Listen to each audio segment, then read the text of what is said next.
The world is ending. Inflationary pressures right now are through the roof. And the recent shift in moving from May to June oil futures, for the typical pricing, when we, buy out our contracts, there has been a massive gas price spike with averages in some states in a single day raising over 80 cents per gallon in unfathomable increase in gas prices, like a preposterous, everyone is losing their goddamn minds. The shift up has been, I don't it's difficult to even like compare it to anything, to be honest with you. I genuinely, I don't think oil prices, sorry, I should say gas prices spiked this hard ever before. I think it might be the biggest single day spike ever as it shifted from the May to June contracts. Yeah, no, it's really not good. Europe's a couple weeks away from running out of jet fuel at current prices. It's real bad. Yeah, from the gas buddy guy. Huge jumps seen in average diesel prices today. Increases of 37 cents a gallon in Michigan, 32 cents a gallon in Indiana, 23 a gallon in Ohio. Brent's back to 110. It don't matter. They can push it down as much as they want. This line's only going up. Only going up, baby. National average price of gasoline reaches $4.40 a gallon, up 35 cents a gallon in a week. Preposterous. Unbelievable. Apocalyptic. I think that one thing, and admittedly, I don't think that Americans are in a position fully to complain because, as is often, referenced, American gas prices are much lower on average than European gas prices. But it's also worth remembering Europeans do not drive anywhere near as much, not even close to as much as Americans do. The median American commute is 8 hours both ways every day. You wake up at midnight and you drive there and you start at 8 and then you end at 5 and then you drive home. That's what we've got. This is true. Yeah. I'm driving right now, 4 hours to go. I'm sorry, I really am. Take a look at this. Changes in monthly consumer spending for March 2026 in the United States. Look at that. Changes in monthly consumer spending over the course of 1 month. Gasoline and other energy goods, $81.3 billion. Seasonally adjusted annual rates. It's a lot. Do people in the US who don't own a car just die? I need you to understand that I joke a lot. We're not joking this time. Yeah. Kind of, yeah. Like in a lot of places in the United States, it's basically not viable to not have a car. Like not having a car would be like not having a house. I'm being serious. Like there are, in fact, I would go so far as to say there are places in the United States where having a car is more important than having a house. Like you are more able to survive if you just have a car and sleep in it than if you have a house but have no car. Like there are many places in America where that is true. Yeah, which is not great. Like civilizationally, you know? Actual third world country? Yes. That is true. How are you a country? Well, we're a country with highly subsidized gas, though we are running out. Let me see if I can find that chart of approval for cost of living where Donald Trump broke the damn. Yeah, here we go. Made these numbers out of clay and broke the damn mold. Look at that. You know, you think that Trump has hit a floor when it comes to his approval ratings, but shockingly, he is actually finding a way to tunnel beneath the ground. Everything's terrible. Yeah, well, you know. Yeah. How do you even get that low? It's worse than it was under Carter, man. And we had problems under Carter. Christ. Drill, baby, drill. How does he have the same approval rating of trade and healthcare? Well, the American people are, and it's worth remembering this, very stupid. Like, really, really stupid. And they don't deserve good things.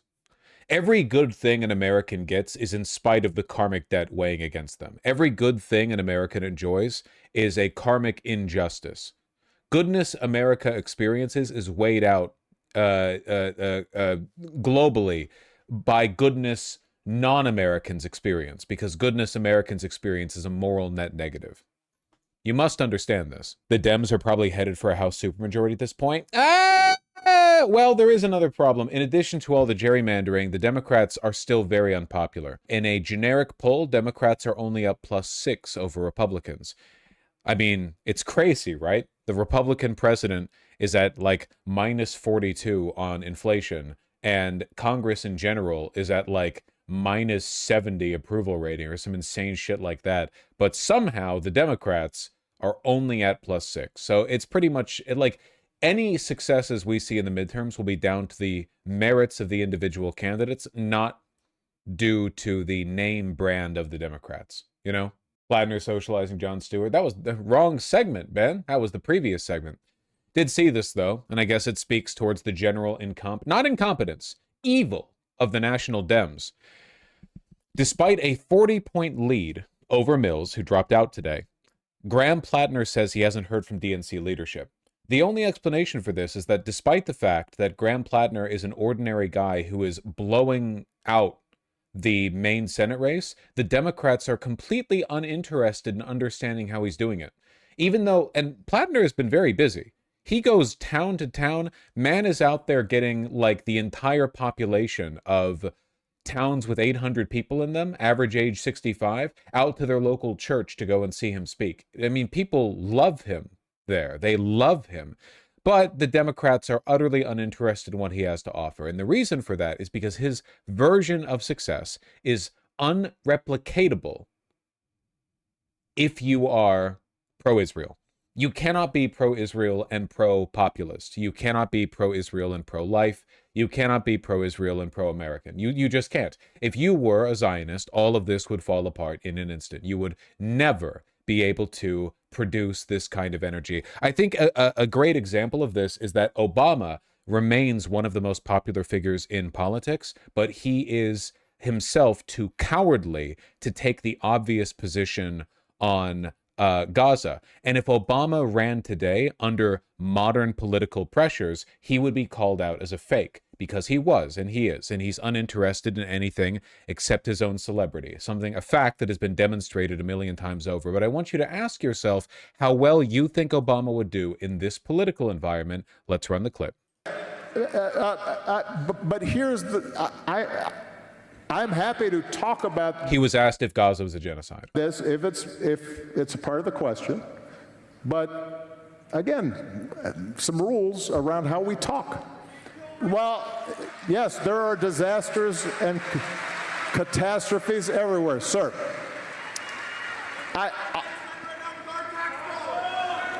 Please. Let me be clear. You're not allowed to ask me that, and it hurts my feelings, and also, bad things happen sometimes. Yeah. Stuttering is where from? Well, yeah, he enjoys the celebrity, but he would never...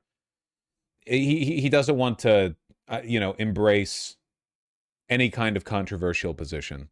If he ran today, he would be mediocre as a politician, Charisma, empty charisma only really works if there aren't any litmus tests.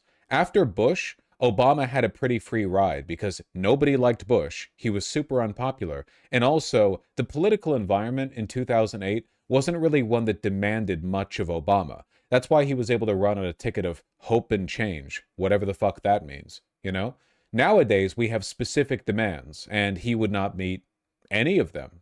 You get me. Anyway, yeah, unsurvivably high gas prices.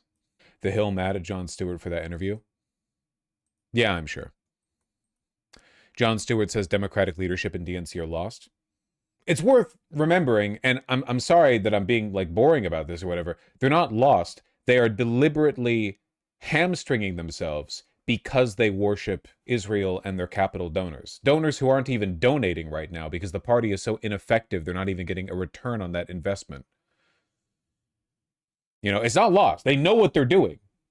Chuck Schumer has gone up there at an AIPAC conference and said very explicitly, the reason there is war in the Middle East is because the Palestinians refuse to accept that God gave us this land, us the Jews. He said that his job as a Democratic Senate leader is to make sure Democrats stay pro-Israel. We know what it is. It's not hard to figure out. Are you willing to revisit your opinion on motorcycles, or is that just a band-aid on dismemberment? What the fuck are you talking? What the fuck does that... What, like for gas prices? I'm in favor of motorcycles now because their exceedingly high mortality rate reduces the number of total drivers on the road, which will drive down gas prices for me personally. If 50 million people ride motorcycles and die, that does reduce what I pay at the pump. Yeah. I'm doing my part. I'm pushing the red button. Just don't ride a damn motorcycle. Ride a Vespa. Ride something with a little bit of class. Motorcycles are only dangerous because of car brain people. That's true, man. There are definitely no structural elements of a motorcycle that are inherently more dangerous than a car. I shouldn't LARP. The real reason I hate motorcycles is because they're loud. I don't really care about anything else. I just can't stand it when those dickless fucks drive past my, my quiet neighborhood with their damn muffler ripped off, 98 decibels, shattering my windows as they zoom past. If they just didn't do that, what about electric motorcycles? Well, the electric motorcycles aren't super loud, are they? It's been 30 minutes, but I think I have time to